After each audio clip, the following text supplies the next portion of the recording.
Hello, everybody. Welcome back to the BINPodcast. This is Isaiah Faithful here, as always, as your host.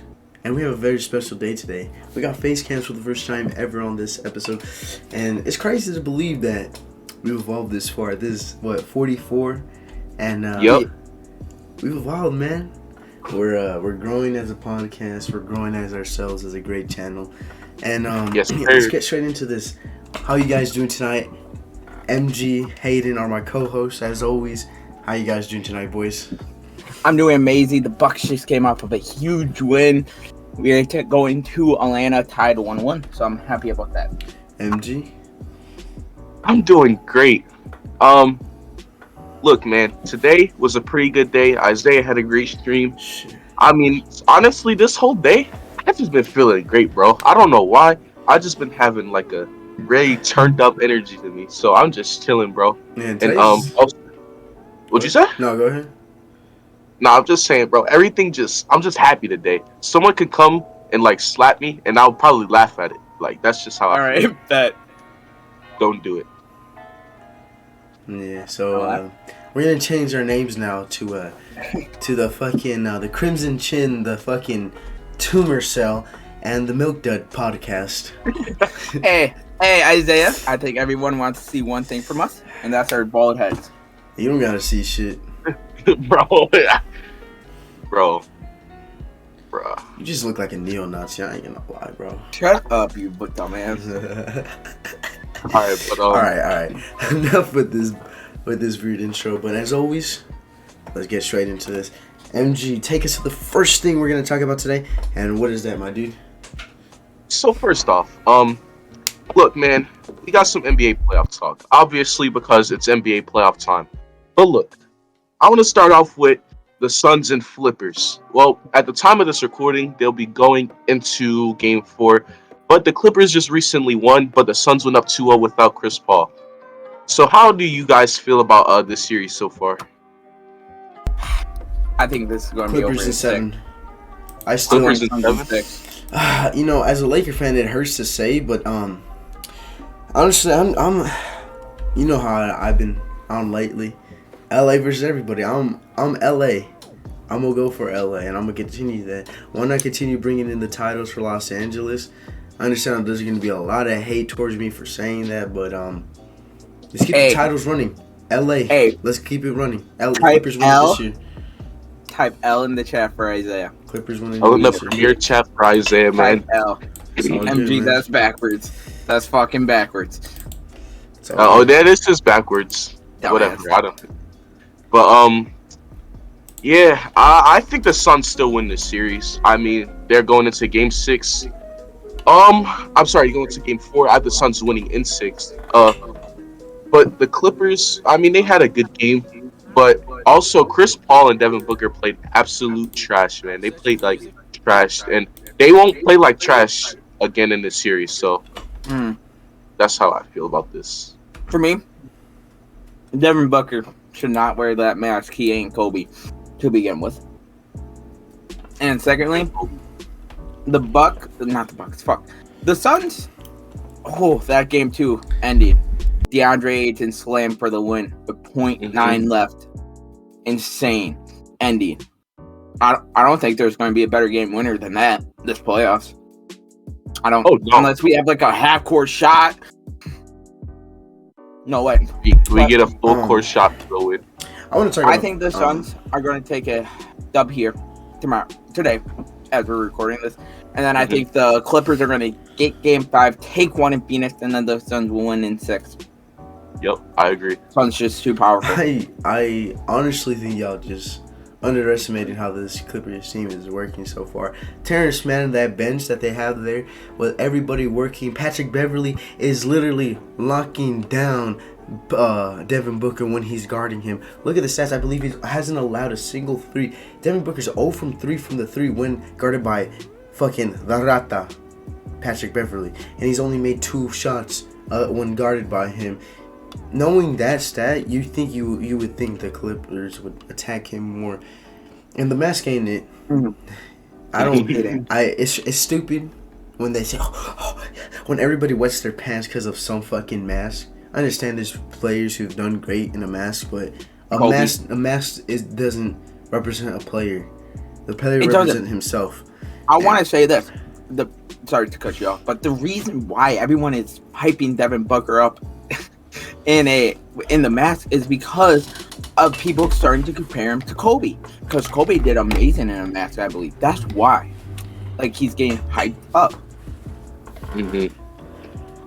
Devin Booker, when Patrick Beverly is guarding him, Patrick Beverly's doing a good job. But when everyone else is guarding him, Devin Booker's destroying everyone else on this team. Especially in game 1, Devin Booker had a 40-point triple-double, and that's when they made the adjustment.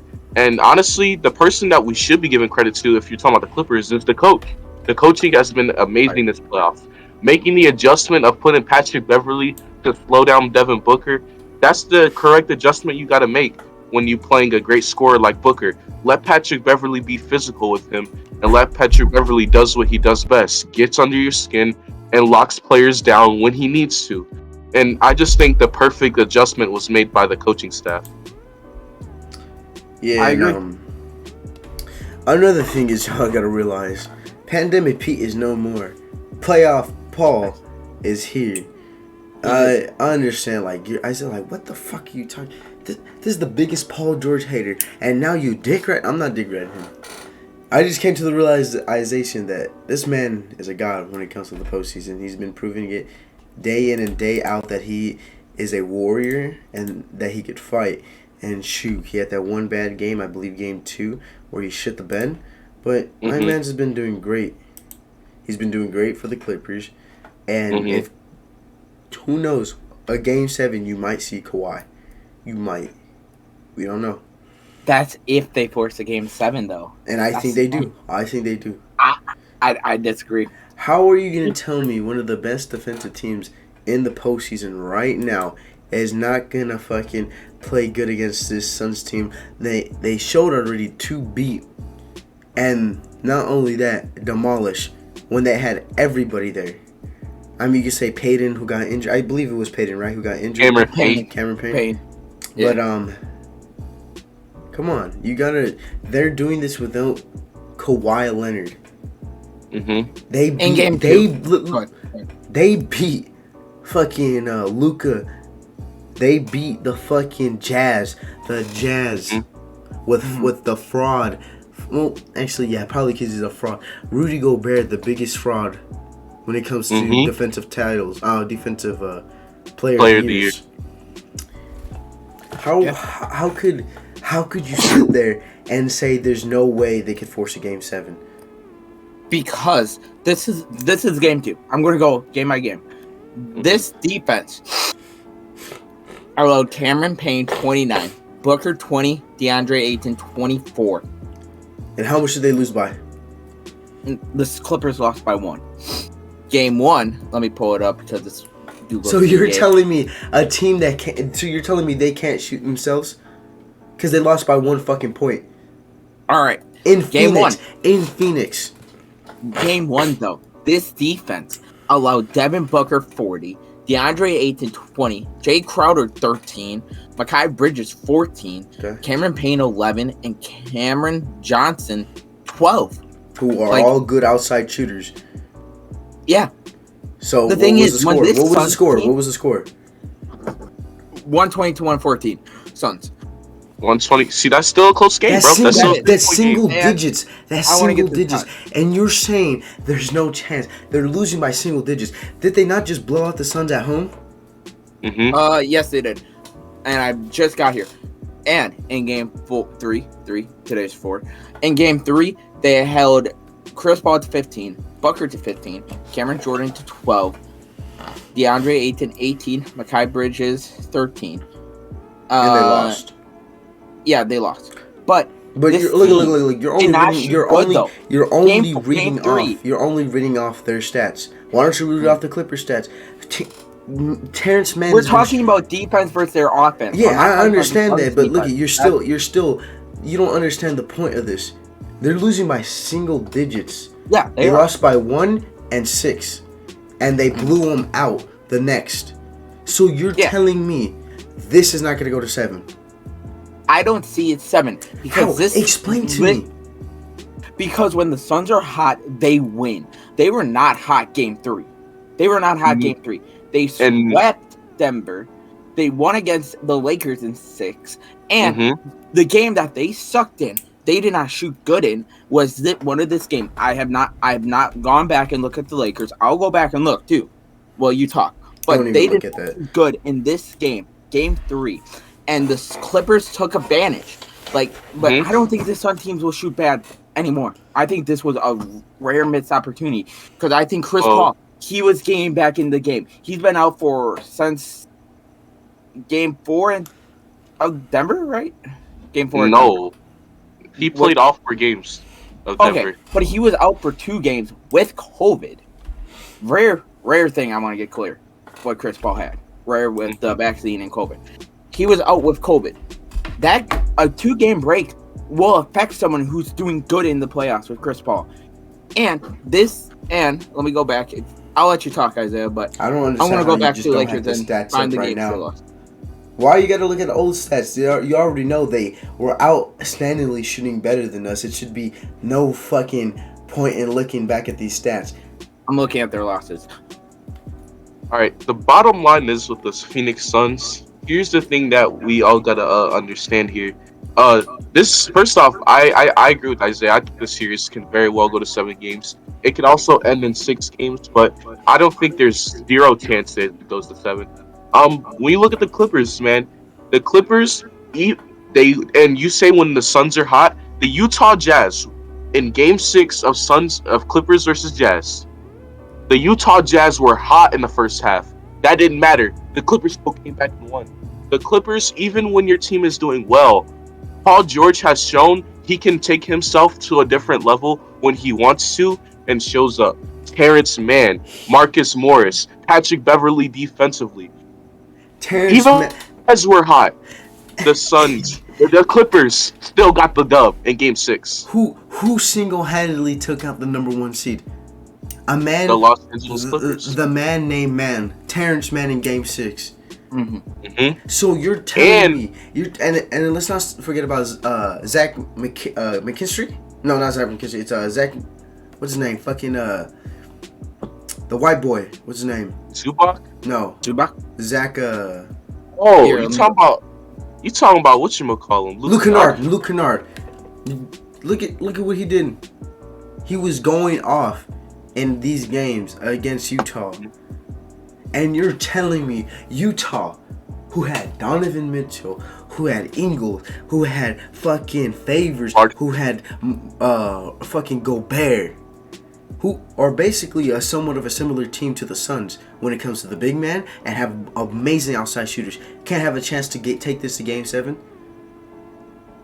And let's not. We're just not gonna talk about the fact that the Utah Jazz were a better team than the Suns this season, and the Utah Jazz was supposed to be a better. And also, too, one thing that we also gotta say, like I said, I do still have the Suns winning the series, but I will give the Clippers respect. Like I said, the Clippers, man, Paul George, Terrence Mann, Morris. Last game, even Zubac in the first half was getting a lot of touches and getting big inside. And then you got the guys off the bench, like I said, Morris and Luke Kennard. And you just got a lot of guys with a lot of experience. What about playoff Rondo? I know he's not obviously in his prime anymore, but he still gives you veteran experience on the Clippers. He's won a championship before. And if they force it to Game 7 and Kawhi can possibly come back, I don't know, man. It's anyone's game. We're not gonna sit here and act like the Suns didn't win Game 2 off of a lucky ass shot that should have been called for a holding call on Devin Booker inside the paint. I disagree with that. That was a clean screen. He held his jersey. He held him. He held his jersey. He held his jersey, bro. He held his jersey, bro. He held his jersey. He held it, bro. And let's not forget that fucking Cameron Payne also missed a wide open corner 3 instead of taking the inside shot when they were down by 1. Yep. So it could fair well be 3. It could fair well be 2-1 Clippers right now. Clippers. It could be. It could be, yeah. And while you guys were talking, I was thinking about that. Like, if you look at it, the Clippers could be really up 2-1 right now. They really could be up 2-1 right now. So I think we all need to give the respect to the Clippers. Well, I feel like me and Isaiah respect the Clippers. I think Hayden needs to respect Los Angeles Clippers, and Hey, we'll see what happens, man. But I do start the Suns winning this series, so that's how I want to say this: if the Clippers do another dominating performance today versus Suns, I'll give them respect. The more respect than what they have, but they gotta show me more. They do. Show you. They came. They're 9-1 after each series after game 2. How don't you have respect for this team? Well, who's 0-6 and the first 2 games in the last 3 series in this series and the last 2. They're 10-1 now. I want to get this clear. The Mavs fucking suck this year in the playoffs. All they had was Luka, basically. Okay, so what about let's just forget about Tim Hardaway. Let's just forget about Tim Hardaway, who's been. I said they basically just have Luka. Off the top of my head, I was just thinking about Luka at the moment. Luka, Tim Hardaway had a good games. All right. Let's take out the Mavs. Let's say the Mavs were bad in the playoffs. Well, what about the 1 seeded Utah Jazz? All right, let me get this clear. Heading into playoffs, I had no respect for the Clippers. No respect. Exactly. No one did, and I agree. Even I've admitted that I've been wrong. They gained a little bit, a teeny bit, with that comeback. But the Jazz, they gained more, but they do not fully have my respect. I want to see them how they play against the best team in the West so far. They beat the number 1 seed. Number 1 seeds are frauds. We saw it with Milwaukee. How last 2 years they were number 1 seed. We're frauds. Utah, frauds this year.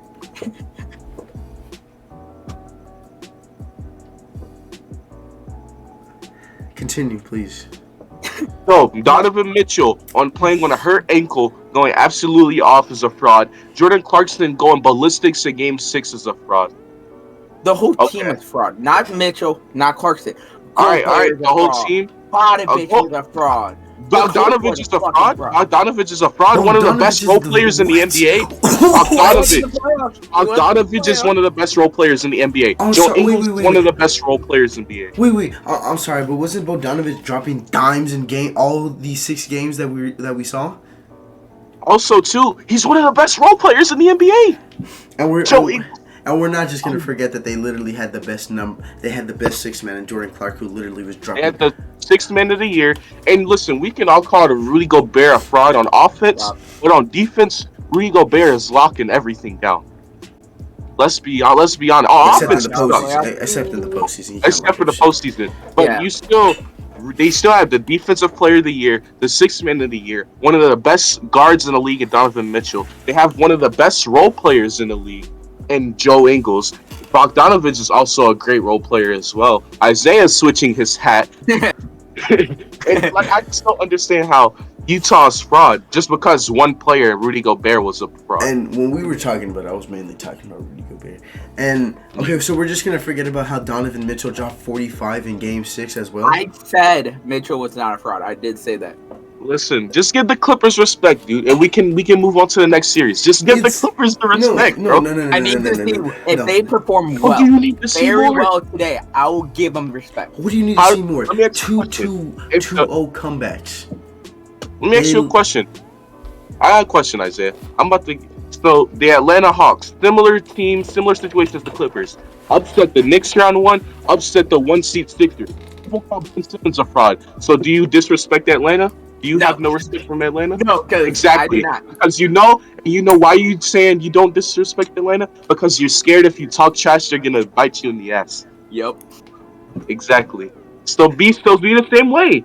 They did the same thing the Clippers did. They beat a good team in the first round, then they upset the 1 seed in the second round. Give them the same respect that you're gonna give the Hawks. Okay. I'll give it a chance, okay? I'll see the Clippers out today in Game 4, okay? Can we all agree on that? What do you need to see?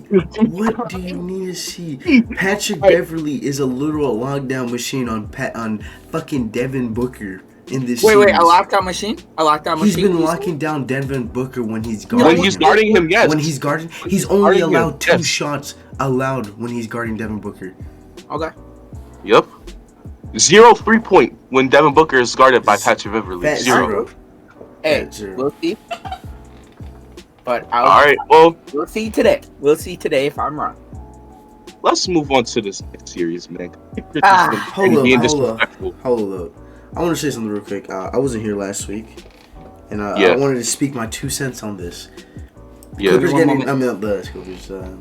76ers were eliminated last week against the fucking Atlanta Hawks. I'm sorry, MG. I want to talk about this too.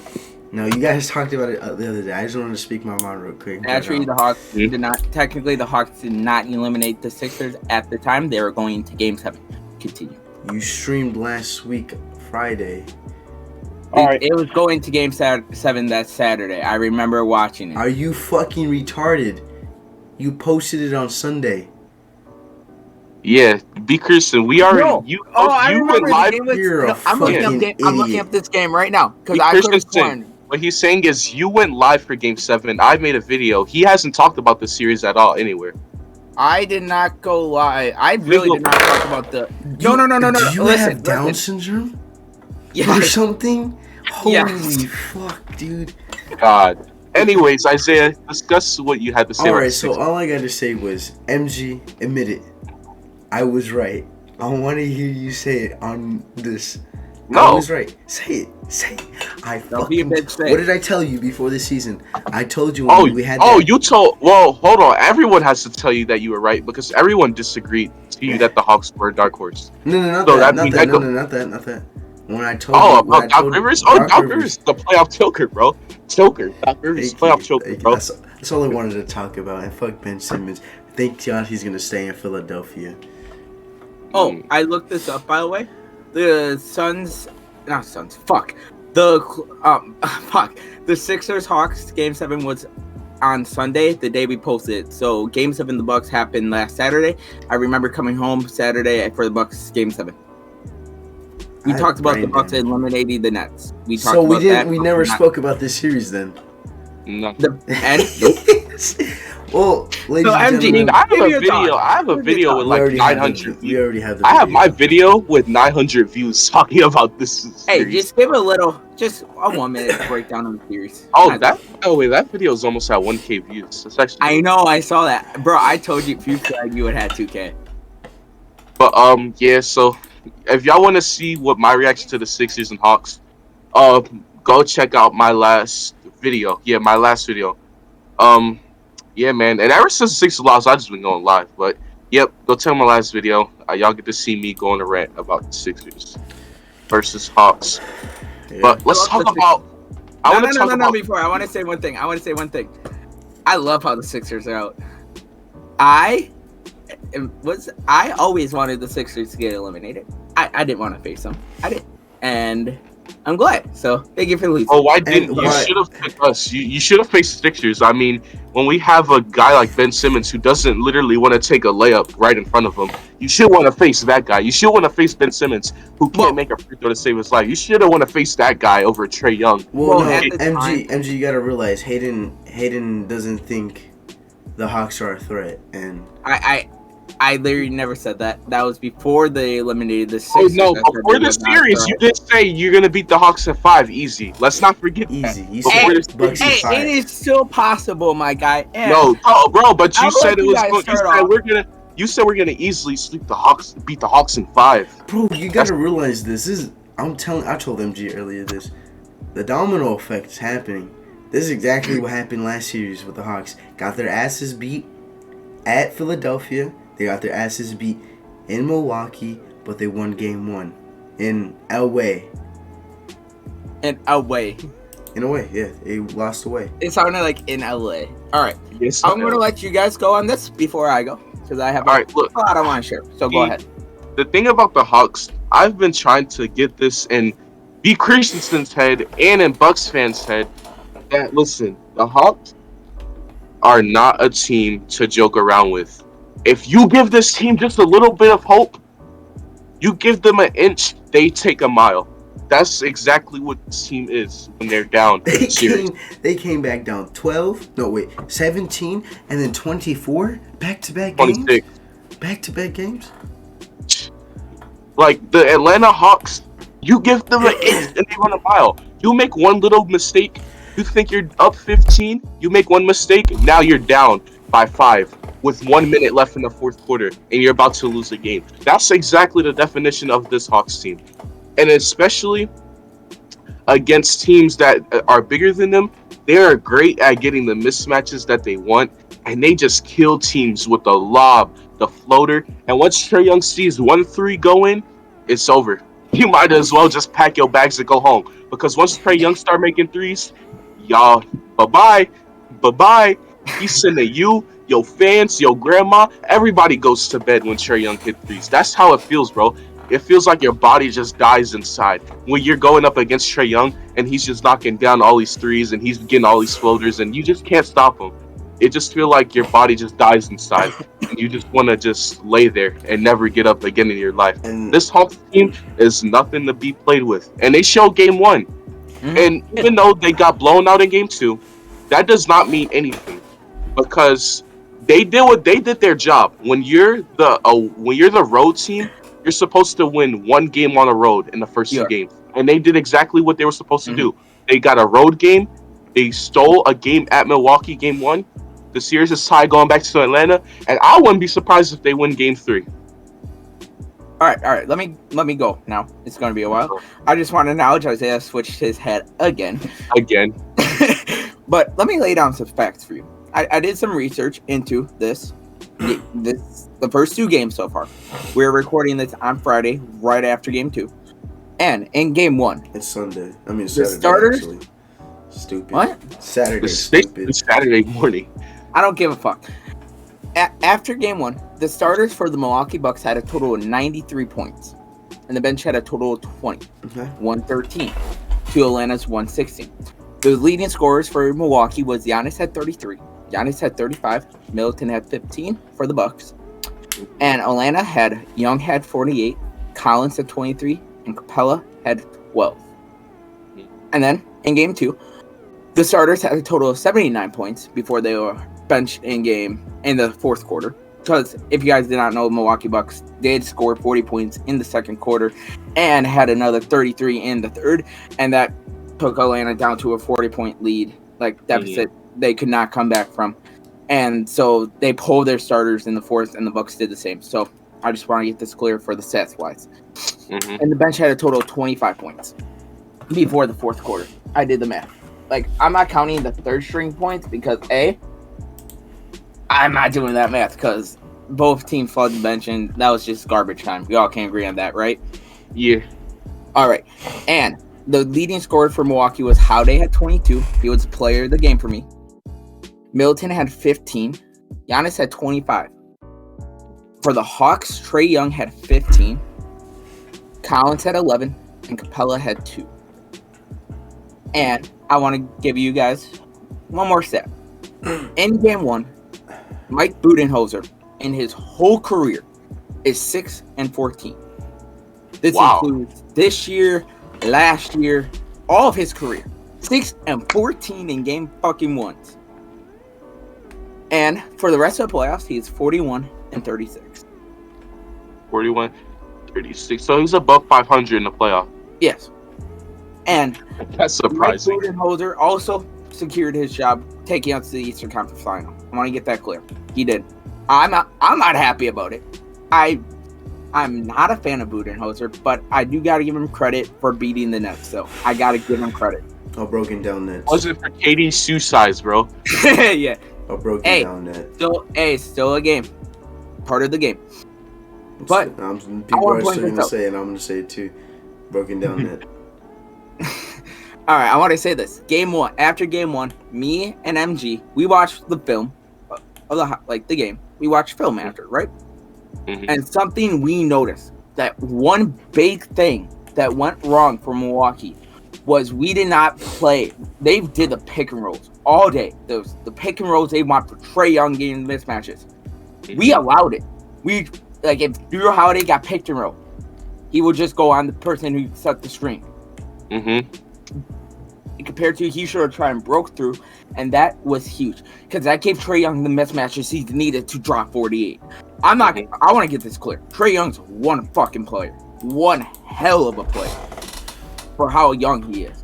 48, that's a career high for him, and it's in the playoffs. And I also want to say this: Collins stepped up in the fourth quarter for Atlanta too. Good job by Atlanta in game 1. You took us by surprise. You had us where we wanted. I changed my take before game 1. It is on film, in my live stream for game 1. If you don't believe me, go back and watch.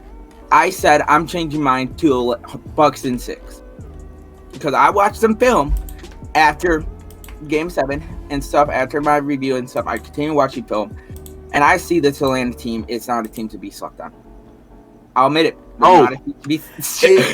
I know what you guys are going to say. Wait. So it took you not listening to us like you usually don't. We told you this. I've been telling you this. I might as well just call me a fucking Hawks fan because I've been saying this since day fucking 1 that this Hawks team is a legit contender. They are. None of you listen to me. None of you listen to me. And y'all gotta realize this. You could talk about all your stats, all your little fucking, ooh, who get this, who get that. Just wait. Because when Trae Young attacks the paint, you ain't stopping him. And if you do, you're gonna get fouled. This is what it is. The pick and roll you cannot stop. Actually, we did stop that though. Well, we did. That's the thing. He didn't foul your guys out though. That's his job. His job is to make you foul out, to make you be worried not to touch him, and to let him drive in. That's what he wasn't able to do in today's game. The refs were being a little more being playoff refs, and of course you guys did play great defense. But you also gotta realize, for you to say, it took you till game time to change it up. I told you, don't disrespect this Hawks team because they literally played 2 of the best defenses in the league. They played Philadelphia and they played the Knicks. I've been hearing it from MGU, a lot of people now, to disrespect the Hawks team. So I decided, you know what, I'm going to do some research. Well, no, you're only not disrespecting them because of what happened after game 1. They put you in your place. I stopped disrespecting them after. The reason why I was saying fuck Trae Young and that shit was because he pissed me off. Because he was killing our defense. That's why I said fuck Trae Young. Oh, really? Really? He was killing your defense. The sky is blue. The sky I want to say this fucking orange. No, I want to say Kool-Aid is red. This team, this Hawks team, is a shifty fucking team. They are. And something that a big reason why Milwaukee won was Holiday was hot. Middleton was good, even though he had 15. Remember, he was pulled at the third quarter.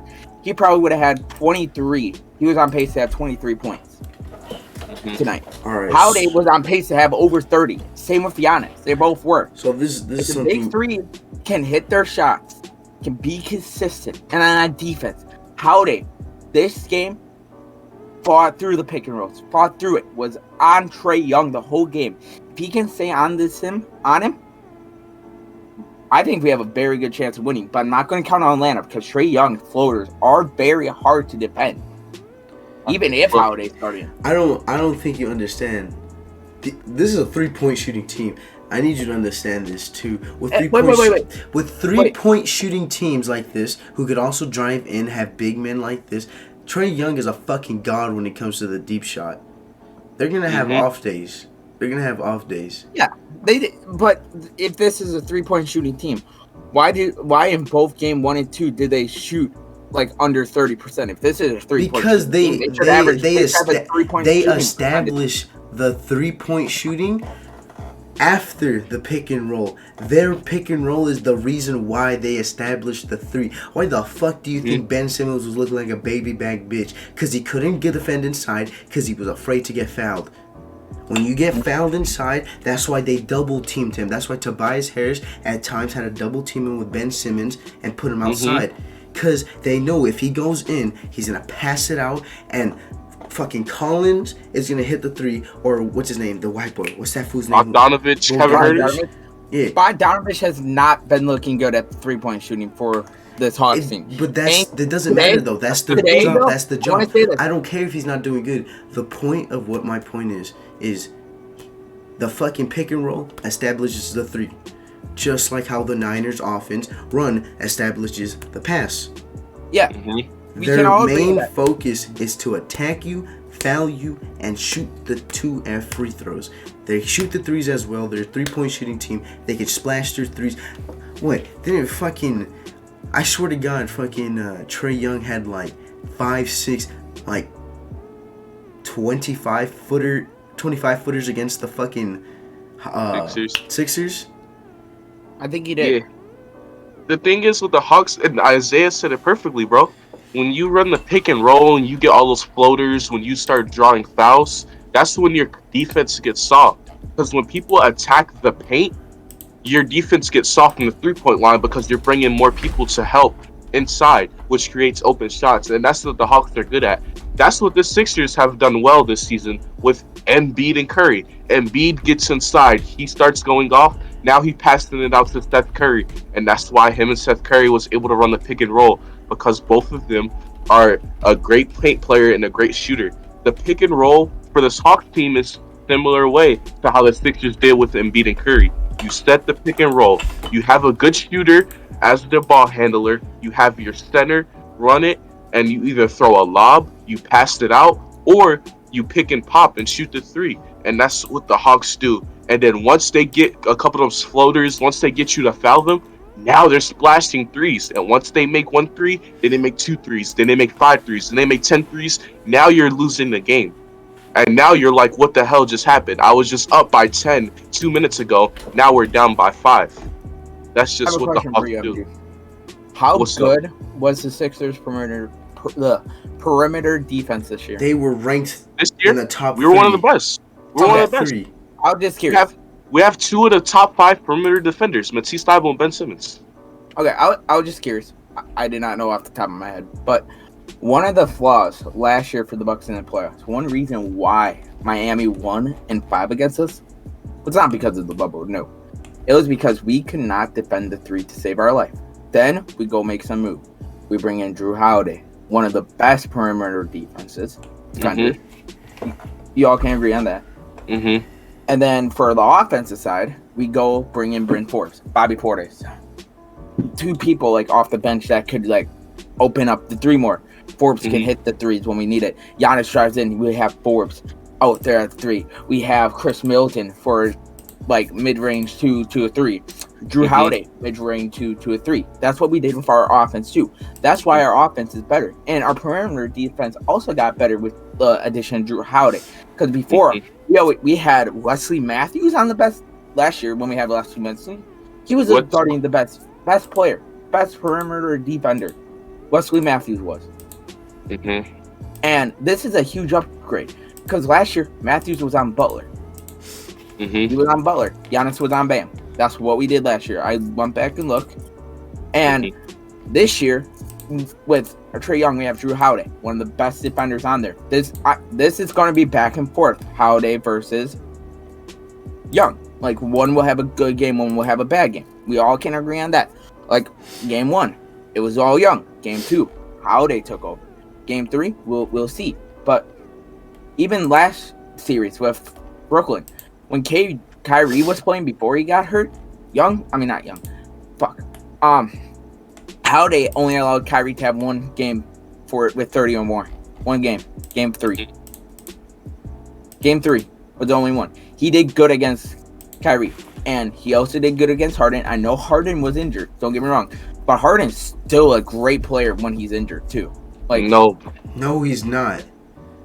No, he's not. Harden was a decoy, bro. He was a decoy. He played fucking 50 minutes just to be there. Yeah, he was literally a decoy, bro. He was a decoy because we had PJ Tucker on KD, which I did not. That did not work good because. I mean, KD was gonna cook Giannis, PJ Tucker. You could put anyone on KD. He's cooking. Something big. KD's jumper, which is basically unguardable. We all can agree on that. Duh. Okay, so in game 1, Kyrie Irving dropped 25. Yes. Game, this was, game 2, Kyrie dropped 22. Mm-hmm. Yeah, okay. Not looking I said good. 20. He had 30. And let's see. Game 3 was the last full healthy one. He dropped 22. Oh, he held him under. He held him to 25 and under the whole time. Kyrie. Kyrie's he's one not of the the best. main shooter though. Good, bro. He's not the main Kyrie's shooter. still a big player on that. He's not the main shooter. You have to understand that. He's not the main shooter. Shooting 22 as the number 2 is fucking amazing. Amazing. As the number 2 option, 22 a game. 22 someone a that game. good for Kyrie held him. That don't get me wrong. Okay, so you're telling me he should get more shots is what you're telling me, and just let's just give KD less shots. Maybe they would have won. Who knows? Oh no! Bro, you're so stupid, bro. No, bro. You saying if they give Kyrie more shots, they would have won? They could have. In game 1 or in that one. In game 3. Game 3, he got injured. You fuckhead. No, game 4 he got injured. I remember. You beat he got them by game 4. 3 points. Kyrie dropped 30. Kyrie did not drop 30. You said 22. KD dropped 30. Kyrie dropped 22. So you're telling me oh my god, he could have made 2 more shots. They would have. Wait. So B, what you're saying is you take shots away from Kevin Durant, the best scorer in the NBA. You give it to Kyrie, and they're gonna win the game. They might win. Are you fucking retarded? Oh man. And we're not just gonna forget the fact that that fucking Kyrie drives in a lot too, and he doesn't just shoot the 3. Yeah. So that's also interior. When he drives in, usually they did like a screen to get Holiday away from him. What I noticed. Dude, this is a funny dude right here, bro. This is a funny guy. But anyways, the last thing I gotta say about this Hawks series is Bucks fans, give the Hawks the respect that they deserve. And if you don't give them the vibes. I'm calling out a Bucks fan. I want to call out a Bucks fan. Yourself? No. I want to call out B Sports Talk for being a bad Bucks fan. No, I gave the Hawks respect. I did. Yeah, after they fucking humbled you game 1. Before game 1. No. Before game 1. Dude, I watched your whole stream, boy. Don't fucking act like you was. I was watching you. Just cause I'm streaming don't mean I can't watch your shit. I'm not saying that. I see Larry came in today. I was watching your stream while streaming too, bro. We can watch you while streaming, bro. I know you can. You acted like you were gonna beat the shit out of them. I did not say beat the shit. I actually gave respect to the Hawks. Yeah, after they were up in the 4th quarter. No, before the 4th quarter too. No. When we were up at halftime, I gave them respect because a Bucks fan named Kate came in saying, "How the fuck are we not destroying the Hawks? They're a shit team." I was like, "What you say?" Bro, Christian, look me in the hold on. Look me in the eyes right now. Does Kate know a lot about basketball? No. Okay. I had to humble her. Humble her for what? She's a girl. Humble. She's a girl who doesn't even I'm not gonna say watch basketball that much. She only watches the Bucks. You're acting like she knows about the Hawks. No, she thought this Hawks team was like shit and shouldn't even be in the playoffs. That's how she. Why are you calling her out then? You're retarded. Bruh. Why are we even talking about this? Like Kate doesn't need our attention, bro. She's not the only one. Bro, Kate doesn't even need our attention right now, bro. Bro, she's probably not even watching this. I don't care. Exactly. No. Anyways, Isaiah. Fan too, I was a little bad. I would say this. Originally, I did not in the playoffs, but I did start to give Atlanta respect as it went on. Because you were losing. No, after they beat the Sixers, I gave Atlanta a little bit respect. I didn't see the respect. I want to know where this respect came from. Wait. So saying Bucks in 5 is respect? A gentleman's sweep? No. He said we're easily gonna beat them in 5 after the 6-year series. Hey, just like I said, the Bucks will easily beat the Nets. Wait, hold on. You saying we're gonna easily beat the Hawks in 5 is respect? I did say the Bucks will easily beat the Nets in 6. Don't forget. Wow, so you don't respect anyone, bro. You don't respect the Clippers. You don't respect the Hawks, bro. You don't respect the Nets, bro. Why don't you respect these teams, bro? Why you don't like giving respect? I'm not saying, oh, how about you give respect to the Detroit Pistons or the Timberwolves? No, they both suck. The Cavs have my respect. Come on now. Bro, just give respect to good. Bro, when Paul George, and you're not the only one who does this, especially with the Clippers, because when Paul George does bad, everyone wants to call him playoff P or pandemic P. But as soon as he does good, no one wants to give him respect, bro. They go hide in the little rat holes with the Padre fans. Bye. I want to say though, hey. Hawks and Bucks fans have not been giving each other's teams respect because I've been seeing Hawks fans talking shit, saying Hawks in 4-2 after they beat us in game 1.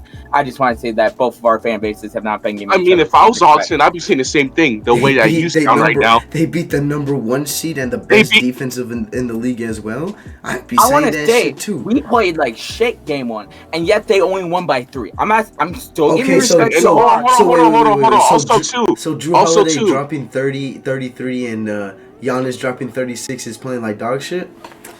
What's your definition of playing dog shit? No. Stop right there.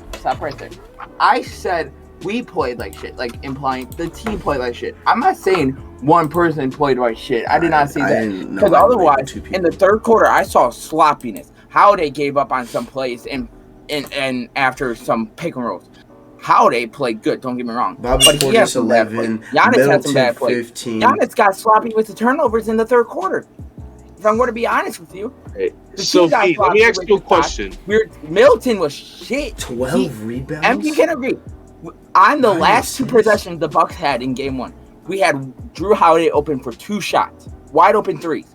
That would have gave us the lead the first one. Second one would have tied it. Middleton played. Let me ask you a question, B. 10 assists. Wow, I didn't know that was you're not the only person who does this. Why every time the teams play shit, we use that as an excuse to not to doubt the other team's win. When the Clippers win, where everyone always says, "Oh, the Suns played shit," so the Clippers, if the Suns didn't play shit, the Clippers wouldn't have won. It's because Devin Booker's mouth didn't fit his face. And B. Christensen, when the Hawks win, instead of getting credit to the Hawks, you're gonna say, "Oh no, the Bucks played shit. We would have won." Or no, just give credit to the fucking Hawks. That's all I'm asking. I'm not asking you to. Don't give listen, in my video, and I gave credit to Trae Young, John Collins too, who played amazing in this episode. I'm just saying it could have been a different game if we played better. Shoulda, coulda, woulda, bro. It's all hypotheticals, bro. Yeah, shoulda, coulda, woulda. It's all hindsight, bro. If the fucking Lakers were healthy, we would have been in the Western Conference Finals. Bro, if Ben Simmons had a jump shot, we would be the best team in the NBA, bro. Like, it's all hypotheticals. It's all hindsight, bro. Like Josh always says, if you're just gonna think, "Oh, what if this happened?" We might as well just be hindsight sports talk, bro. The hindsight podcast, bro. If we're gonna say, "Oh, if this didn't happen, it didn't happen," I don't care. Don't care. If Middleton didn't pass it, you guys would have won. I don't care if this didn't happen, you guys would have won. It didn't happen. So let's talk about what actually happened instead of what could have happened or what if happened. Let's talk about what actually happened. What actually happened is the Atlanta Hawks did their job by stealing game 1, and that you need to give them their respect. I don't want to hear the Bucks did this, we would have won. No, bro. No. Oh, if Holiday no, bro. Let's talk about what did happen. Middleton didn't pass the ball. You guys didn't get the rebound late in the game, and you guys lost. All right, can I go? Go. Wow. I just want to say first off, I do give respect to Atlanta. I do. It took you till halftime to respect them. It may have took me a while, but at least I'm giving them respect. It took them to humble you, to show that they ain't no fucking bendovers. Wait. You're saying at halftime. Yeah. Fun fact, the Bucks were up at halftime after game 1. We were up at halftime after game 1. MG, didn't this guy say that, oh my God, it took me till halftime to realize that they're a good team. Oh my God. Why do you say it like that? Why do you say it like that? Because you sound like a fucking female. No, that's just you. But honest to God, Hey, I ain't gonna lie. No. I have a question for the Ringer chat. We have not interacted with them. Do I sound like a female? I want to know. sometimes you do. Sometimes, yes, but not all the time, like he's saying. No, but the Hawks, I give them respect. After halftime, you gave Halftime, them we were respect. up. Halftime, we were winning. Did you not say that you did that? All right. So, well, I think first off, we all know the title to this. Wait! Breaking news!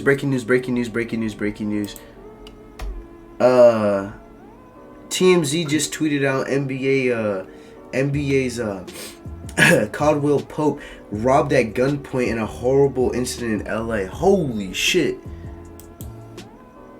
Oh, wow. God. Okay, Yeah. that was a dark turn.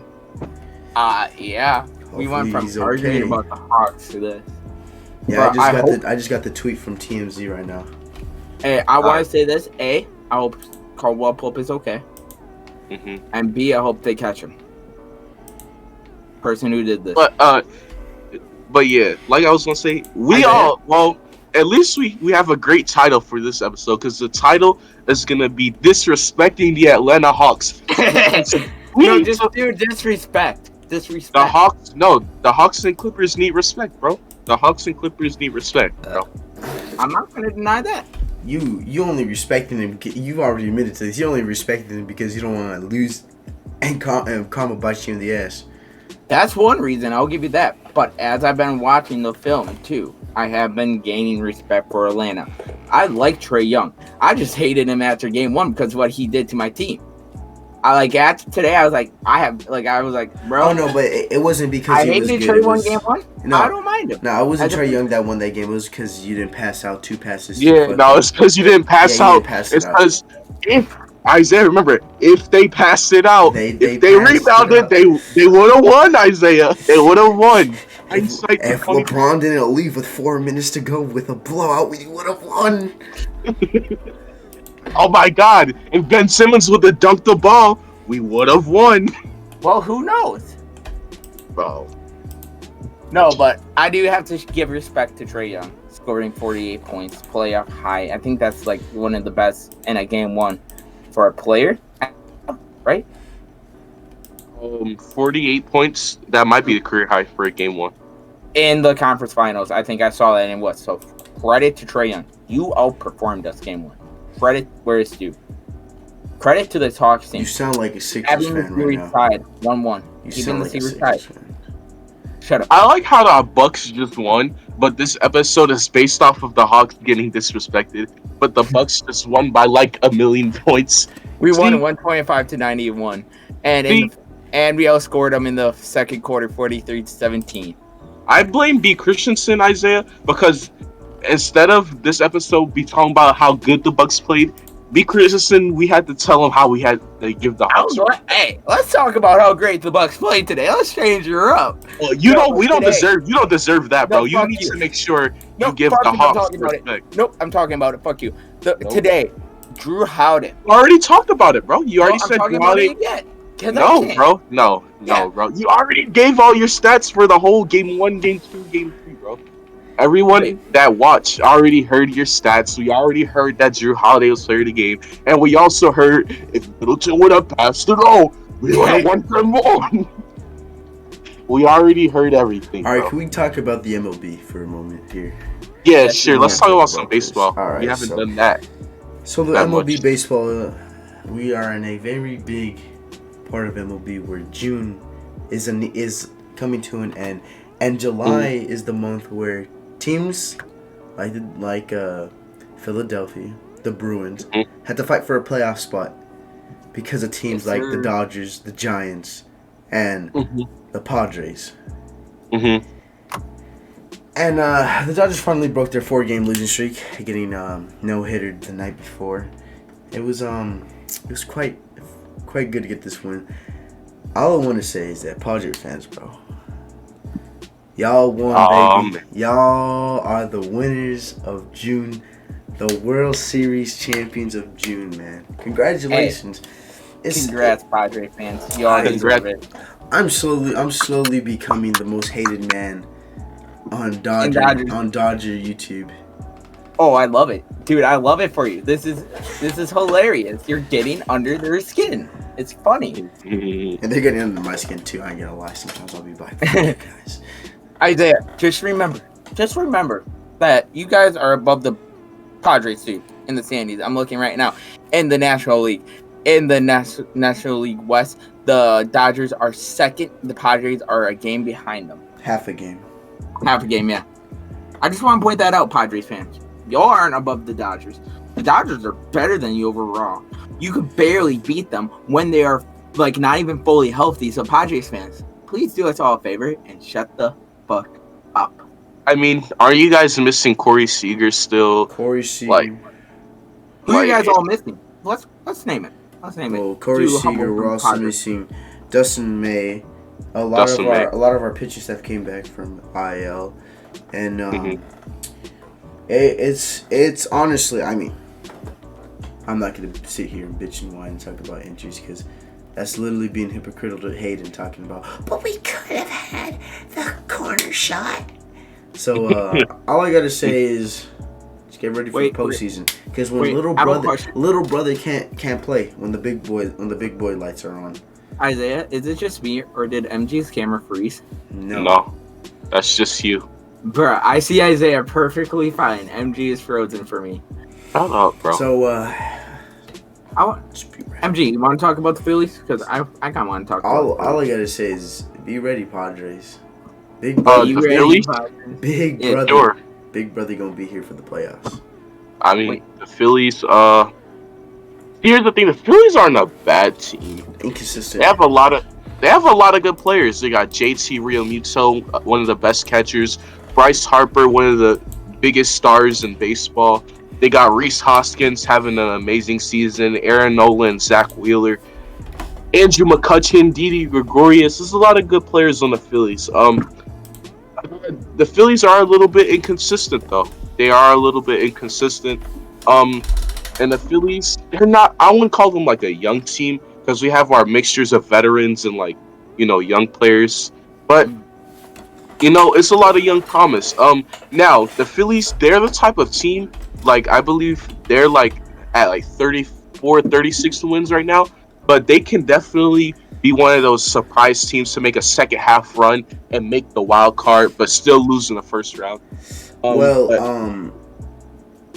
That could happen. You're 35 and 38. You're fourth in your division. From first place, you're only 4 games behind first now. And that's the thing.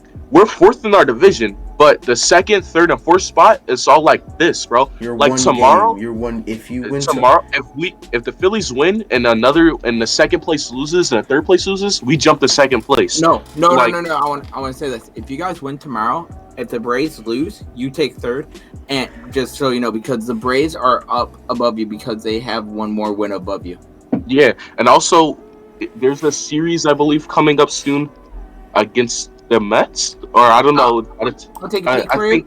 Yes, yeah. The Mets. You guys are in a series with the Mets right now. And you guys won today. They won. They lost yesterday. 2-1. Lost I didn't 2-1. see that. I didn't see that. Yeah, 2-1 again. It's 1-1 with the Mets. They played the Mets today at 3:10, and then they play the Mets one more time. If they can win both games, that'll be huge for them. Then coming up after they play the Padres. They have a tough schedule coming up. My boy, I'm gonna be straight up with you. Y'all not making the playoffs. I'm looking. No, at let me tell you this. You play the Padres, you play the Cubs, then the Red Sox, then you play the Marlins, but then you play the Yankees, the Braves, the Nationals. The Yankees ain't that good this year, but Yankees fans gonna get triggered. But the Yankees ain't that. The Yankees not scary to me this year. I mean, I literally went to the Phillies and Yankees game, and the Phillies won 7-0. Like the Yankees ain't that scary. Y'all ain't making the postseason. I'm gonna be honest. Hey, I want to point this out. I mean, look, the Phillies probably not gonna make the postseason, but like I said, man, this team, it's not like we're a non-talented team. We have a good team. Sure. It's just that a lot of inconsistencies, and just sometimes in baseball, you're just not the better team that day. And baseball, the reason why I like baseball because it's the sport where you either have a big excuse or you can make no excuse at all. Like the Astros cheating, excuse like, all right, that's a great excuse. But then some games where you just lose 3-0, there's no excuse at all. When you get And shut out. sometimes the Phillies just lose those games where it's like we didn't play like shit, but there's just no excuse that we lost. I want to say something. I think this series is going to decide if the Phillies make or break in the playoffs. The September 28th through the 30th, the second to last series, they play the Atlanta Braves. That's going to make or break your playoffs, in my opinion. Because after that, you play the Marlins.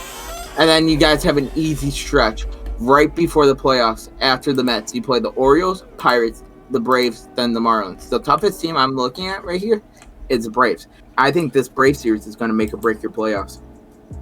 Yeah, but I hate Atlanta. Like, I don't know why I hate the Braves. I hate Freddie Freeman. I hate Ronald Acuna Jr. I don't like Atlanta every time they play the Phillies. But you know, I like the Phillies, but so hopefully, you know, they do good. But I don't just cheer for the Phillies. Like, I cheer for the Red Sox because they just got me into baseball, and I cheer for Mookie Betts because Mookie Betts is literal god. And that's my favorite baseball player.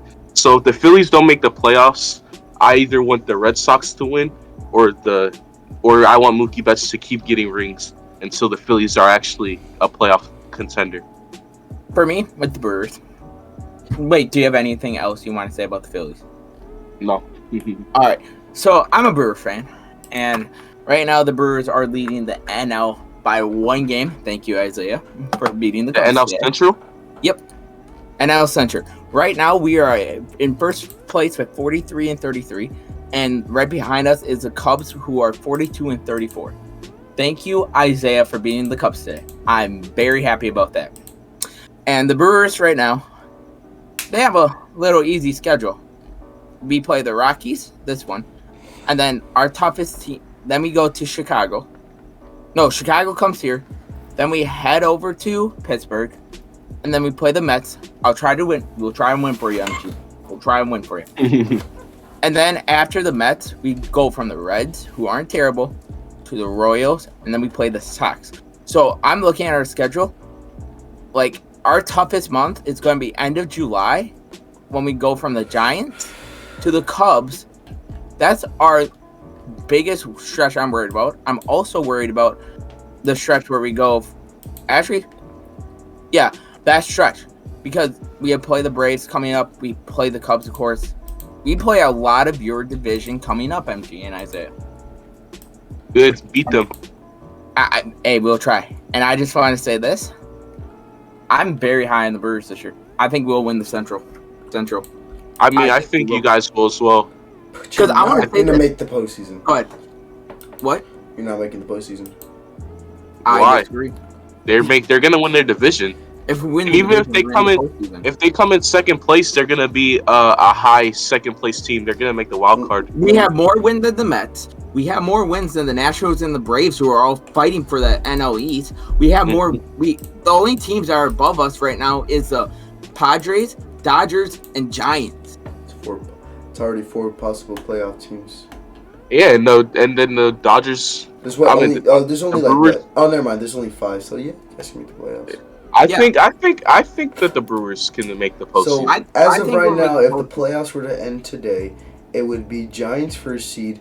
It would be you guys second seed. Dodgers, Padres. Yeah. Dodgers would be the 3rd seed. Padres 4th seed, and the Cubs the 5th seed.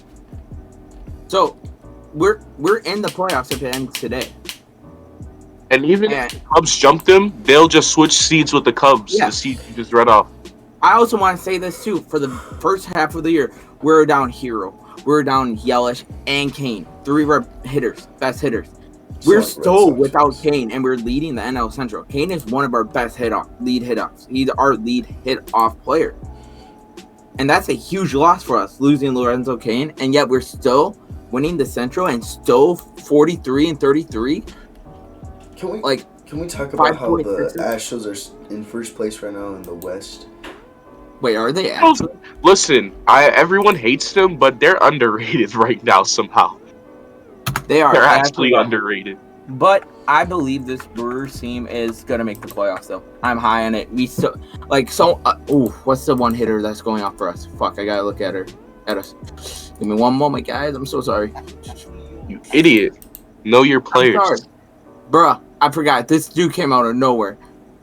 Not him. Manny Pini. Fuck, what? They didn't pronounce his name right. I cannot pronounce the name right. Omar Narvaez. Manny Pina. Two big people who came out of nowhere. Someone who scored for us. Colton Long. He's been playing good. Yelich got hurt. He's starting off slow, but he's starting to get his footing.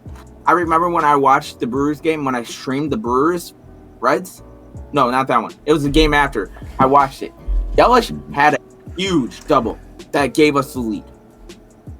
2 RBI double. That's huge. And then next game, he does the same thing. Yelich is not hitting the home runs, but he's bringing in RBIs. Like today, he didn't have any. But in the previous games, he's been having good RBIs.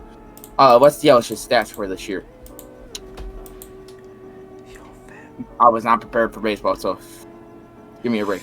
All right, this year, Yelich has 4 home runs, 34 hits, and RBIs he has 19. Oh, God, bro. 4 home runs? Jeez. Right. But he's hitting the RBIs, but he did not play the first half of the season so far. Half of the first half of the season.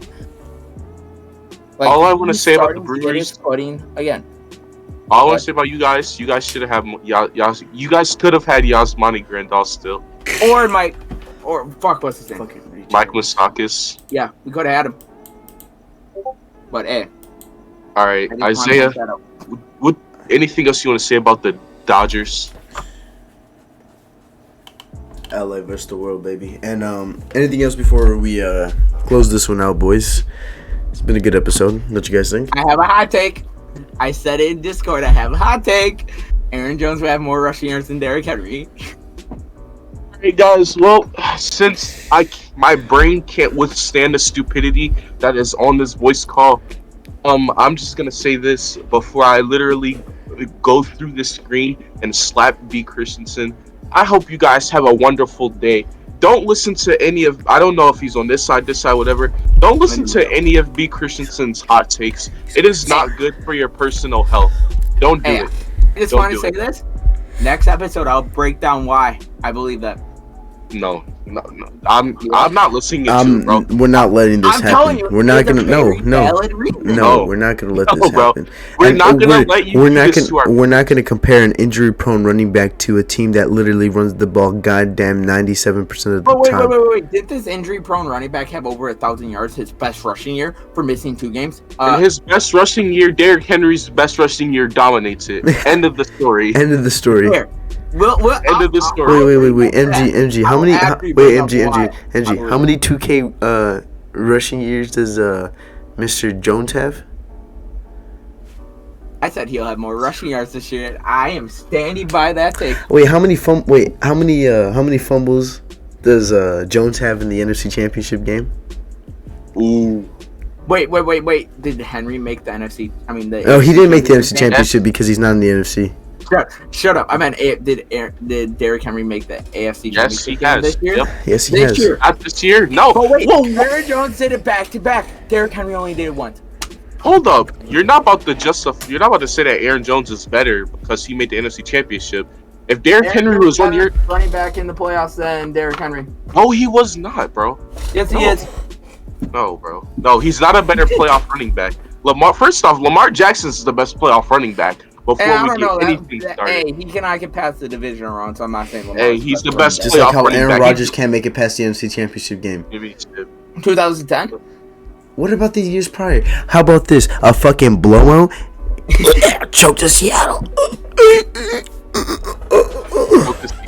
Oh man, because the Packers choking to Seattle just made Isaiah die. Yo, didn't I make a whole ass video about how they're fucking dog shit in the NFC Championship? Isaiah, instead of wasting your time, Isaiah, just go watch that video. Go watch that video. I'll literally just MG's video about the rant, and I'll put the next video down. Yeah. We'll do all of this. I'm just telling you, I will bring facts. Next episode. No. Right now. Less rushing yards than Aaron Jones. I want you to bring. Wait. No, what kind of facts do you have? We ain't gonna end this here. We're gonna end it after this argument because honestly, this is gonna be a great ass argument. So go ahead. Bro, I'm not ready for it. Let me prepare. Wait. So you're not ready for it. Oh, so you're just gonna blatantly just yell out random shit without you having any facts to back it up. Actually, I had some research, but I wanted to do more because I do your research right now. Spit it. Right here, bro. Spit it. Right here, bro. Right here. Spit it right yes, now. bro. Right here, bro. Bro, now you're gonna make me go pull up more research. No, bro. No, why you gotta pull up research? You use the one that you have right now. Nothing. You already have facts, bro. You should have came with the facts if you were you're gonna say it. Why would you even say it if you ain't gonna bring the facts to it when you know we're gonna fucking call you out on this? I gotta put my mic back. I thought we were gonna end this. God, bro. Alright. First off, Aaron Jones. Stop playing mine. Had fourth in the NFL rushing this year. Derrick Henry was 1. Yes, we can agree. We can all agree. Aaron Jones wins 1,213. And he's growing every Derrick year. Henry was 2,000. But wait, did Derrick Henry all they did was run it to him, give him the ball. That's all the Yeah, because who the fuck do they have at quarterback? Who wouldn't run the ball with Derrick? If I had Derrick, who's not a terrible quarterback. I don't care who is my quarterback. If I have Derrick Henry, I'm running the ball 20 times a game as well. Because that's the type of running back he is. That's his skill set. Truck, his bruiser skill set, and he just lagged out. But Derrick Henry's skill set as a bruiser, you get more carries to get you get in rhythm. You get in rhythm after contact. Obviously, anybody who had Derrick Henry, if the Packers had Derrick Henry, they're running the ball 20 times a game. I don't know. Now if Aaron Rodgers as a quarterback, I think you're running the ball 20 times a game. Rodgers is 36 years old. You're running the ball 20 times a game as well. Anyone with Derrick Henry, so I don't want to hear, oh, he gets more carries. No, anyone with Derrick Henry on their team, they're running the ball 20 times a game. Again, now tell us how Aaron Jones is better instead of telling us how this guy had a lot of carries. Wait, when did Derrick Henry come into the league? 2016. 2016. No, I thought he came in 2015. 2016. Actually, you know what? I'll just save us the time and effort for this. So we're gonna compare 2017 to 2017, both years from 2017 to 2020. Let's look at Aaron Jones' stats. He averages in all these years. He averages. He played in 13 and a half games. He started in 42 games and only averaged 10.2 starting. He attempted 162 a game, the whole year. That's his average. He averaged 841 yards a year. 841 yards a year? Yeah, from 2017 to 2020. Okay. He averaged 9 touchdowns a year. Mm-hmm. And what was his total yardage? Let me see this real quick. For who? He had in total had 3,364 yards. He's only had 2,000 yard rushing years, right? Mm-hmm. Okay, let's look at Derrick Henry. Mr. Derrick motherfucking Henry. From 2017 to 2015, he played in games played. He averaged He averaged 15 games a year. He started in 11 of those. He averaged 11 starts. Mm-hmm. His yards average 1,300 yards a season. So Aaron Jones is 800. Yeah. Oh, and he averaged 12 and a half touchdowns a season from 2017 to 2020. Aaron Jones is 9. Yeah, and Derrick Henry's also at the end of the year rushed for 5,000 in totals. Rushed for 5,860 yards in total. From 2017 to 2020. Yeah. Wait, how many yards? To Aaron Jones's 3,364. Thank you. Derrick Henry is not worse than Aaron Jones. I'm not saying he's worse. I'm just saying Aaron Jones will have more rushing yards. No, and you have no proof that Aaron Jones is even climbing up the charts to Derrick Henry. Wait. You're saying Aaron Jones is not climbing up? Wait. He's not climbing up to Derrick Henry? He's not? That's exactly what I said. Every year. Let me go year by year for Aaron Jones. Oh my God, look at this. Hold on. Look at this. Go ahead. 2017 was his worst year, right? No, from Derrick Henry. 2017 to 2020 was his worst year, only having 744 yards. Aaron Jones' third best season was Derrick Henry's worst season as a rusher. All right, let me go. And no, because you're about to twist up my words. I never say Aaron Jones is climbing up the charts. I say he's not climbing up the charts towards Derrick Henry, and you're not about to sit here and say that he is. Don't do that. He's not climbing up the charts to Derrick Henry. He's not. He had how many yards this year? Aaron Jones had how many yards this year? How many yards this year? He had only he only had 1,100 yards and had 1,104. Derrick Henry had 900 more rushing yards than him. So you're telling me in 3 games he's gonna get 900 yards rushing? I'm not saying that. No, he's not. Isaiah, he was on pace to average 13,000 rushing yard a year. Oh no! I'm not listening to it. I refuse to listen to this. Oh, and wait, hold on. Let's look at this too. I mean, the only statistical category Aaron Jones beats him in is yards per attempt. 5.2 to Derrick Henry to 5. 0.2 yards. Okay. Can I go? Yards. No, I refuse to hear your stupidity. I'm closing my ears. Wait. Hold on. And another thing too is Derrick Henry has 55 touchdowns to Aaron Jones's 37.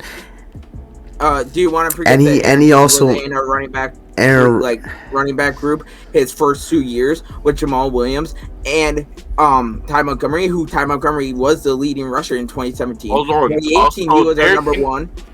Derrick Henry wasn't starting his rookie year either, he wasn't fully starting either. His rookie year, but his sophomore year, I believe Derrick Henry did fully start. Isaiah, look at his Derrick Henry second year. No, he started in 2020 and 20 no, shut the fuck up. In 2016 rookie year, he started as the RB1 twice. 2017 started as the running back twice. So he wasn't starting running back his first 2 years either. 2017 was a starting running back 4 times. And what did he do? He had 100 yards in the 4 times he was the starting running back. He averaged 25 yards as a starter. Averaged 25 yards per game as a starter. That's good. 25 yards per game as a starter. He had 4 starts, 100 yards in those 4 starts, is 25 games per yards. 4 starts, he had 448. Okay. That's over 100 yards per start. But you say he had 4 starts and 100 yards in those 4 starts. Yeah, so that means he averaged 25 yards per start. But wait, he was not a good running back that year he started. Hold up, you still gotta realize he didn't just, even with the starts, he still played in games too. He played 12 games out of the four he started. And he had 400 yards in 12 games? I remember watching. He had 400 yards in 12 games. Derrick Henry played 16 games and had 744, and he only started in 2. Bro, I'll go more in depth. Half of what Aaron Jones did, and he doubled it. I refuse to listen to your stupidity. I refuse to listen to you try to justify this.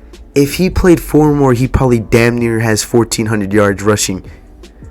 If he starts in 2 more, he has 1,400 yards rushing. Listen.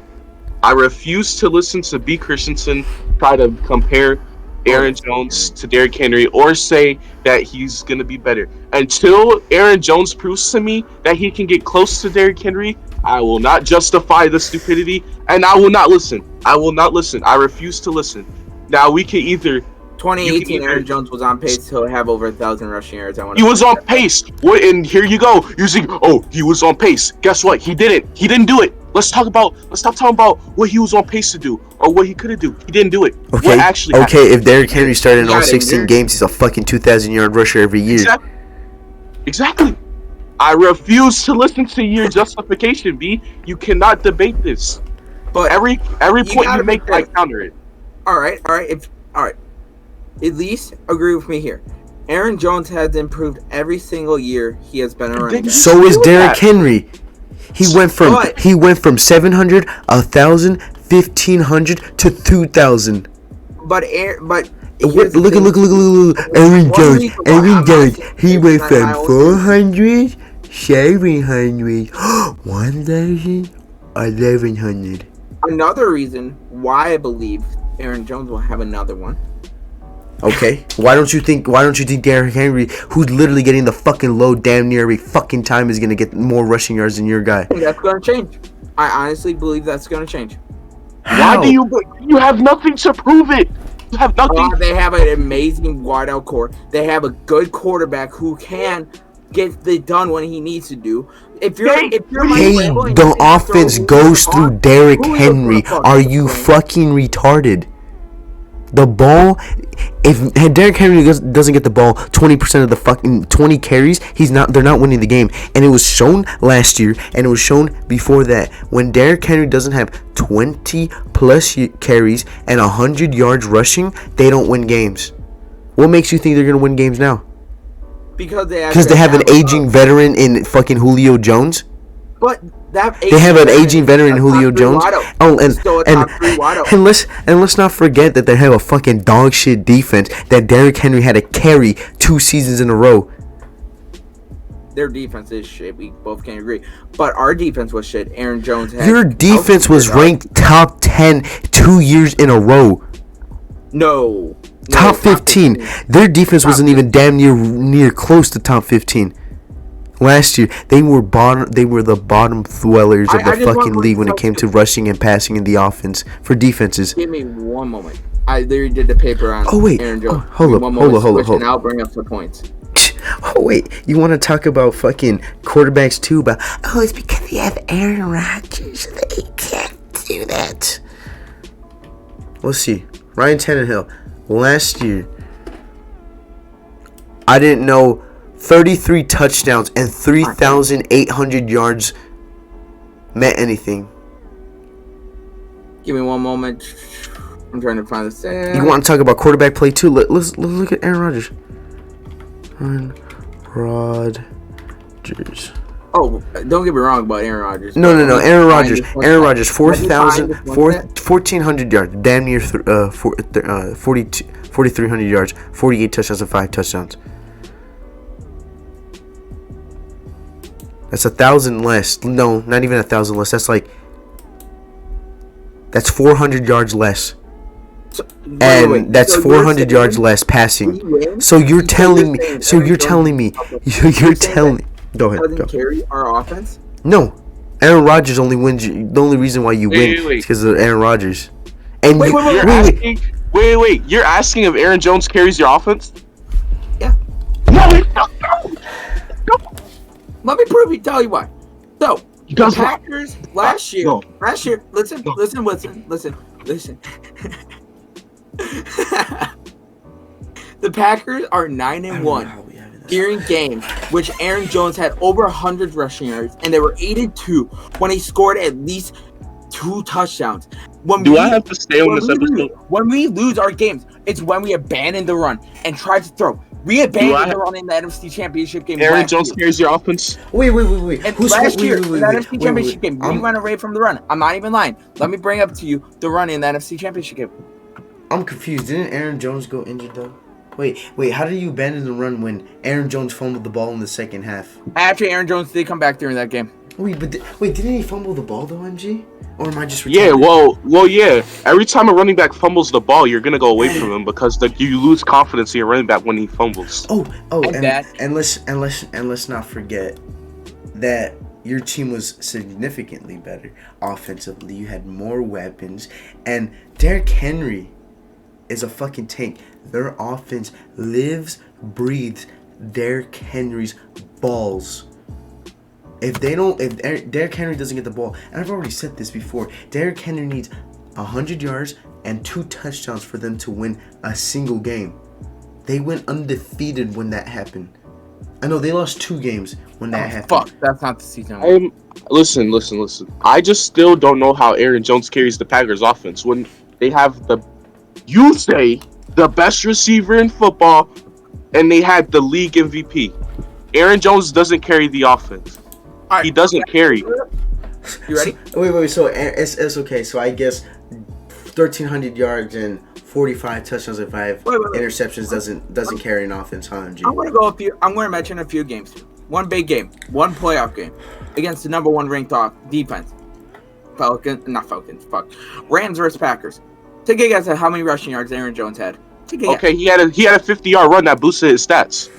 But that 50-yard run was huge. That gave us momentum. You guys already had the lead. You guys were winning the game without the 50-yard run. You guys won the game without it. You guys were winning the game without that. Weren't they like up 10 with like Get it into your head. No. I'm not going to listen to stupidity. I'm not. No, I refuse to listen to you clarify or justify that Aaron Jones is on the same level of Derrick Henry. You cannot prove this, B. Stop doing this. You're hurting my brain. Stop. Don't do this to me. My brain hurts. My brain hurts. Don't read the stats. Don't read the stats. Don't. I don't want to hear it. You're not justifying that Aaron Jones is on Derrick Henry level. Don't do it. Don't. Just don't. Wait. Please do not. Don't do it. What season is it? Don't do it. I don't want to hear your stats. I don't care about your stats. You're not gonna do this, Pete. Come on, bro. You want my brain to hurt? You really want me to die? I'm gonna sit here and die because of your stupidity. Hey, Aaron Jones only had 99 yards rushing this game against the Rams. And Isaiah, 50 of those yards was on one run. Oh, and let's only forget that he had a 60-yard run. So let's take those 60 yards away. That's 39 yards. Yeah, and B. Christian, you love to play hypotheticals of this didn't happen. Well, let's use your game. If he didn't get that 60-yard run, he's only 39 yards rushing. Oh, we're also just gonna forget that Aaron Rodgers also went 23 of 36 with 296 yards and 2 touchdowns and no interceptions. Bro, can I please find the schedule right now? Because I actually want to bring. No, I don't read any more stats. Just get off Google, bro. Can we end the episode? Because I'm tired of this. I don't want to hear this kid talk. I'm not done yet. I need to find it. Well, B. Christensen, I am just gonna close my ears when you speak because you can't tell me. You can't tell me that Aaron Jones is on the same level as him. You cannot tell me this, bro. You cannot tell me it, bro. You're just extending the episode. You're wasting. First off, if anyone's watching to this point, I appreciate you. He is wasting your time right now. Don't blame me. Don't blame Isaiah. He is wasting your time. Please, can we just end this? Derrick Henry is not on. Aaron Jones is not on the same level as Derrick Henry. Me and Isaiah somehow have brains, and we can just both agree. We could be in bed right now. I could be laying down right now, bro. But instead, I have to listen to your stupidity. I could be watching YouTube right now. Now, hopefully I don't wake up my uncle with screaming at you for being stupid. I want to point this out. I don't have to do that, bro. I don't want to hear none of your stats, bro. No. Week 5. No. Week 5. I'm putting my ears. Okay, no. Talk about week 5. Talk about week 5 then. Talk about week 5. Week 5, we played the Tampa Bay Buccaneers. We lost to them 38-10. That was a shit game all around. You want to know what happened? We were doing the run so good. The run was going good. A.J. Dillon had 5 carries, 31 yards. Jamal Williams, 4 carries, 34. And then we played shit. We abandoned the run. And look what happened. Aaron Jones had a total of 10 carries for 15 yards. We ran away from it. Even though, like, all of our games we lost this year, basically, we ran away from the run. Not just from Jones, from everyone else. This team, the Packers, are more run-dominant team than what people realize. It takes Aaron Rodgers to leave for some people to realize this, but this team has always been with Matt LaFleur in our with our coach. He's a more run first coach, and that's what people have to understand. Matt LaFleur had Derrick Henry 1 year. He was offensive coordinator. He was calling the plays, and he knows the running back is important to the game. You done yet? You done? You done? Nope. So I can tell you how you're fucking wrong. So you're telling me a team a guy who ran for 2,000 yards isn't a run team? You're telling me a guy who ran for 2,000 yards is a run team? A team that's made off running backs isn't a run team. We're just gonna forget about Campbell. We're just gonna forget about Eddie George. We're just gonna forget about the fucking Derrick Henry. Chris Johnson. CJ2K. We're just gonna forget about a team that fucking knows how to run when literally Aaron Rodgers is a damn near top 10 in your rushing team, rushing all time in team history. Is B. Pearson done speaking? Nope. Why are you wasting our time? Stop doing this, bro. I'm actually getting back because you're wasting our time on a debate that you're gonna lose. Wait. I want to point something out. Just one more thing, then we can move on. Deal? Another reason why Aaron Jones is most important, when Aaron Jones was out against the Minnesota Vikings for the second game, not the first one. Second one, we lost 28-22. Just want to point that out. One game. For one game. I'm not sure what other games we missed, but I know that game was a game. I'm going to our losses. Going back, we lost to Tampa twice. We lost to Minnesota. I'm trying to think of the third person we lost to.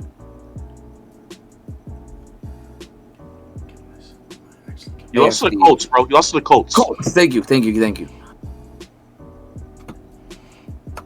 I apologize for the time that was wasted. This episode could have been ended by now. I could have ate up.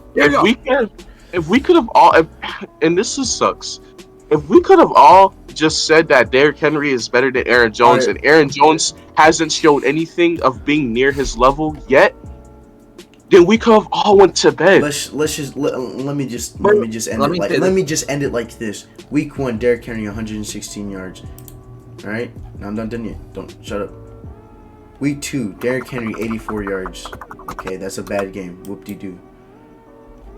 Week 3, Derrick Henry 119 yards.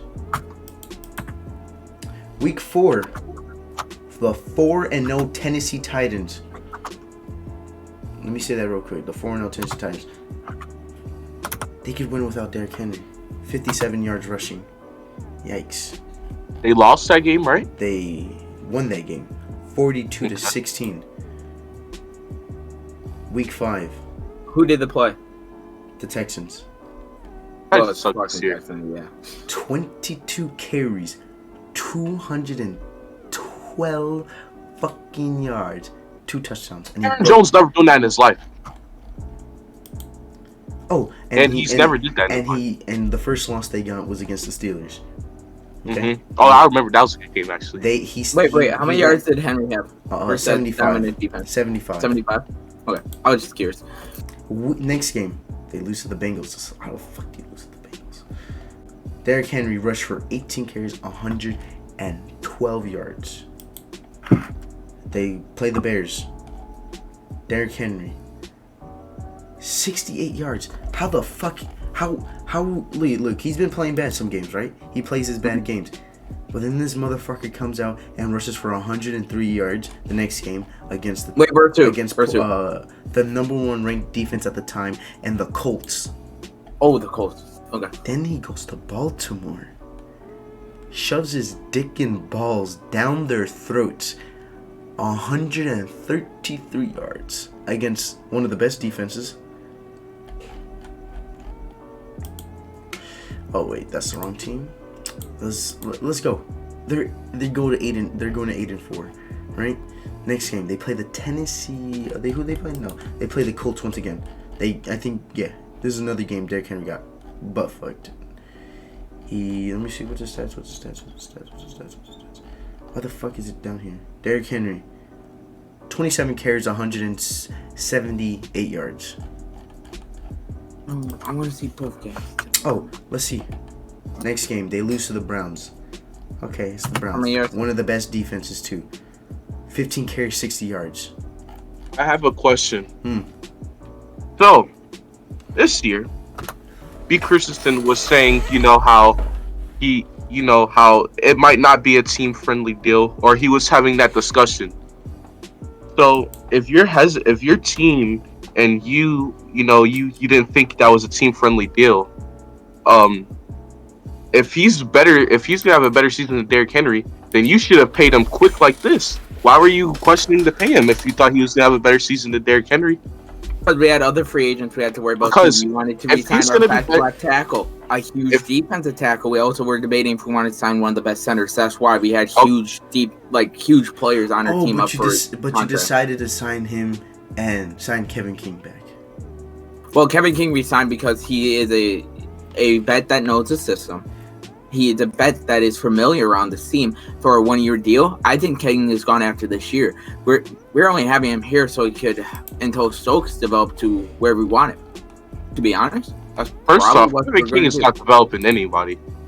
Look at this. Look at this. Wait. You mentioned Aaron Jones. Aaron Jones' longest rush was 77 to Derrick Henry's 94 yard. 77, 94. Hey, are you doing the whole career though, or what? Just last year? We literally went. We already did that. We already did the whole career. Have you not been listening? We literally like 10 minutes ago went from 2017 to 2020 stat. Bro, we literally already did that. All right, Isaiah, just close out the episode. Wait. I want to mention one thing. No more. Isaiah, no. Be Christian. No. You're not saying nothing. No. He did take a team friendly deal because in 2021 his cap is $4 million. 2022 $9 million. 2023 $19.25. I don't care. 2024 $15.25. 250. I don't care. This is a team friendly deal. Hey, everything you just said. Everything you just said. We have an opt-out option after the second year of his deal that would not hurt us because all the hits. Everything you just said never proves to me why he's better than Derrick Henry. We have an opt-out between 2022 and 2023 that is a team-friendly deal because if we wanted to spread that out evenly, that would have been $9 million for around every year, and yet we took. We have 4.475. I just want to say this right before we end the podcast. Derrick Henry has 3 career playoff games with 150 yards rushing. That's the end of the discussion. Wait. How many does Aaron Jones have? You gotta bring up Aaron Jones too. You cannot mention one without the other. One? Who was that against? I don't fucking know. I don't fucking care. I don't know either. You think I know off the top of my head? Oh, but he's the best running back. Hold on, Beavers. Just one last thing. So all the numbers you just said, all the stats you brought up, this whole debate we've been having. Well, shouldn't even be a debate, but it was. Everything you said today, you gave 0 facts on why Derrick Henry will be better than Derrick Henry. You gave 0 proof on why Aaron Jones is ever gonna come close, at least this season, to Derrick Henry. You gave 0 proof of Aaron Jones being on the same stratosphere when it comes to carrying the offense than Derrick Henry. All these things that you said, Aaron Jones carries the offense. Derrick Henry carries his offense better. Aaron Jones is going to have more rushing yards. He hasn't proved it to us. Aaron Jones, his whole career, was never better than Derrick Henry. So I just want to say, Isaiah, just by us knowing football, we won this debate because he was that dumb. All we had to do is just watch. All we had to do is just know football, bro. My sister can have this debate and destroy you right now. She's 4 years old and only watched 2 football games in her life. And I'm talking about her sitting down actually watching a full game. That's probably only happened twice in her life. All right. And she will destroy you in this debate. Now, I don't care what you have to say. If the next thing you say doesn't involve ending the episode, then I don't care. I want to say this. You guys proved me wrong. I was wrong. That was a take. I thought. And that is it for the end of the episode. Thank you guys so much once again. That's all we needed to hear. That's all. No. Shut the fuck up. No. And Hayden. My camera died, so I'm gonna actually just close this off. All right, but. So you guys just see your camera. So you only see my little thing right here. But all right, we're gonna end this here real quick. So without Hayden saying anything because he doesn't deserve to speak. MG, do you have anything else to say before we cancel this last episode? Listen, man, I just want to go to bed. Listen, bro, my uncle's in the other room. If I woke him up, I just, this is just a shame, man. Supposed to end 38 minutes ago. This was supposed to end 38 minutes ago. All right. I just want to say, no, you don't get to speak. Isaiah, you may end the episode here. All right. I'm serious. No, all right. No. No, we're ending it. Go check out all of our channels. I have a mute, so I could actually do that. I'm the one that's controlling here. All right. So, thank you guys so much again, as always. I am your host, Isaiah. To the left, to the top of me, right top side is going to be MJ, and to my left of me is going to be the most retarded, most funny, Hayden Christensen. And thank you guys so much for coming in today's episode. It was pretty fun. Towards the end, I kind of lost brain cells, but camera died. We need to fix that. But as always, piss off, cunts. Let's go.